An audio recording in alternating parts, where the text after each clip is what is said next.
Jai Hind to one and all. Today I am here with the 10th class SST English medium. Today we are going to discuss about lesson number 2nd of Pariksha Adhyayam, that is forest and wildlife resources. Today our topic is short answer type question from question number 6, because we have studied up to question number 5 in our Zoom meeting. So let's start. Question number 6, that is there on the page number 31. Human and other living being play an important role in the ecological system explain. देखिए हमें बताना है कि human और जो दूसरे living being है वो इकोलॉजिकल सिस्टम में एक इंपॉर्टेंट रोल प्ले करते हैं, कैसे ये हमें समझाना है। तो देखिए मैंने आपको पहले ही एक एग्जांपल दिया था प्लांट का और हर्बीवरस एनिमल और कार्बनिवरस एनिमल का, कि किस तरीके से इकोलॉजिकल सिस्टम को बैलेंस करने में जो सभी लिविंग बीइंग है, चाहे वो प्लांट हो या एनिमल हो, उनका इंपॉर्टेंट रोल होता है।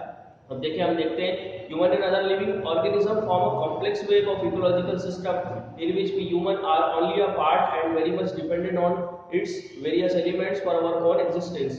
देखिए हम हमारे एग्जिस्टेंस के लिए, मतलब ह्यूमन हमारे एग्जिस्टेंस के लिए प्लांट पे भी डिपेंड करता है और एनिमल पे भी डिपेंड करता है। यदि प्लांट नहीं है या एनिमल नहीं है तो हमारा सर्वाइवल भी मुमकिन नहीं है।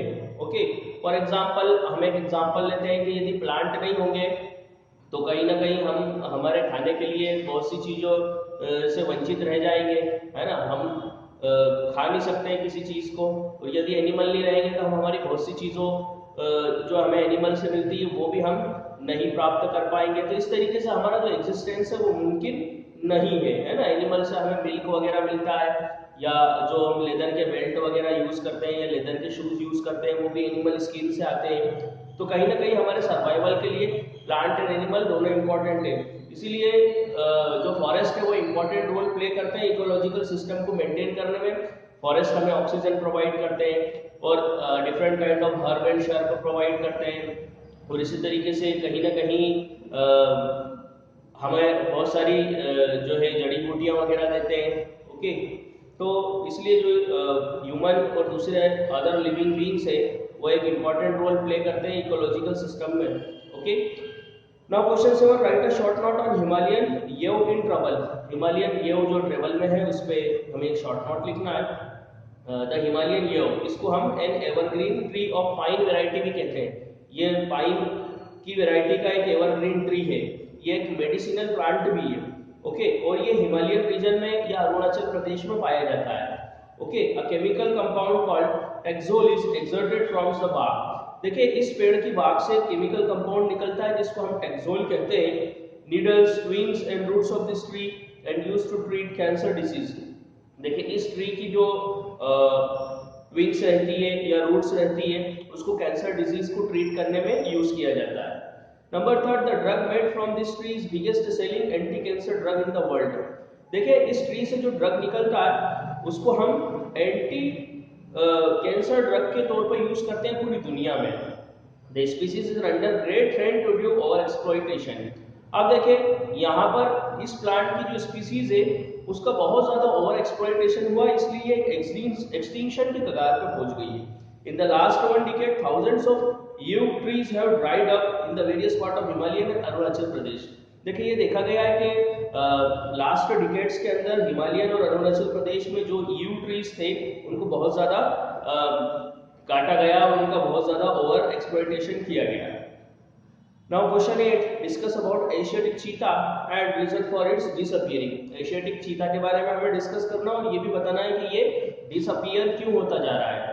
Okay, the world fastest land mammal. देखिए वर्ल्ड का जो फास्टेस्ट लैंड मैमल्स है वो चीता है। ये एक यूनिक और स्पेसिफाइड मेंबर है कैट फैमिली का। It can move at speed of 112 kilometre per hour. देखिए ये 112 किलोमीटर पर आवर की स्पीड से दौड़ सकता है। Prior to the 20th century, cheetah were widely distributed throughout Asia and Africa। देखिए 20th सेंचुरी की बात करें तो चीता एशिया और अफ्रीका में काफी ज्यादा मात्रा में देखे जाते थे।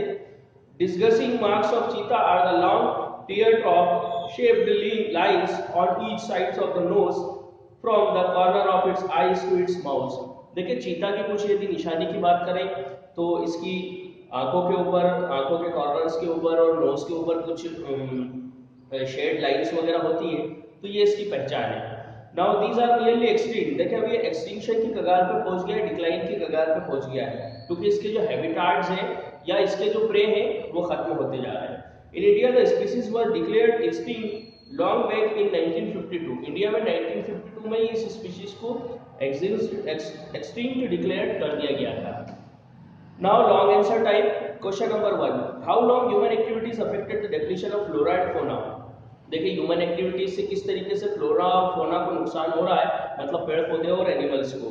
देखिए सबसे पहली चीज है कि हम फॉरेस्ट की कटिंग कर रहे हैं तो इससे फ्लोरा और फोना दोनों को नुकसान हो रहा है, मतलब फॉरेस्ट की कटिंग से जो बायोलॉजिकल लॉस हो रहा है तो वहाँ पर कहीं ना कहीं फ्लोरा और फोना दोनों अफेक्ट हो रहे हैं। फिर इसके अलावा अलग अलग प्लांट डाइवर्सिटीज पाई जाती है फॉरेस्ट में। यदि फॉरेस्ट का लॉस होगा तो वहाँ डिफरेंट काइंड्स के जो प्लांट्स हैं उनका भी लॉस होगा, और इसके अलावा जो एनिमल्स का हैबिटेट है वो भी बर्बाद हो जाएंगे। देखिए बहुत सारी स्पीसीज फ्लोरा और फोना की वो एक्सटिंक्ट हो चुकी है क्योंकि पोल्यूशन के कारण, ह्यूमन जो पोल्यूशन कर रहा है तो कहीं ना कहीं ये भी उसे अफेक्ट कर रही है। Humans are carnivorous because they can eat not only vegetables but also animal products as food. Many species of birds and animals have become extinct due to continuous hunting. देखिए ह्यूमन हंटिंग भी करता है क्योंकि human एक carnivorous animal है, तो human की hunting के कारण भी बहुत सारी species of bird and animal extinct हो गई है। इसके अलावा जो पॉपुलेशन बहुत तेजी से बढ़ रही है तो उस वजह से भी फॉरेस्ट बहुत ज़्यादा डिस्ट्रक्ट हो रहा है, और जहाँ पर जो ये फ्लोरा और फोना इस तरीके से ये फ्लोरा और फोना पूरी तरीके से बर्बाद हो रहे हैं। ओके, तो पॉपुलेशन एक्सप्लॉयटेशन भी कहीं ना कहीं एक कारण है। तो आज हमने शॉर्ट आंसर टाइप क्वेश्चंस में क्वेश्चन 6, 7 और 8 देखा और लॉन्ग आंसर का फर्स्ट देखा। इतने आंसर आपको अच्छे से रीड एंड रिवाइज करना है ताकि आपको प्री बोर्ड एग्जाम में किसी प्रकार की प्रॉब्लम ना हो और बोर्ड एग्जाम में भी किसी प्रकार की प्रॉब्लम ना हो। इसके बाद जो लॉन्ग आंसर बचे हुए हैं आप चाहें तो इसके आगे भी कर सकते हैं। ओके, तो आज के लिए बस इतना ही। जय हिंद, जय भारत।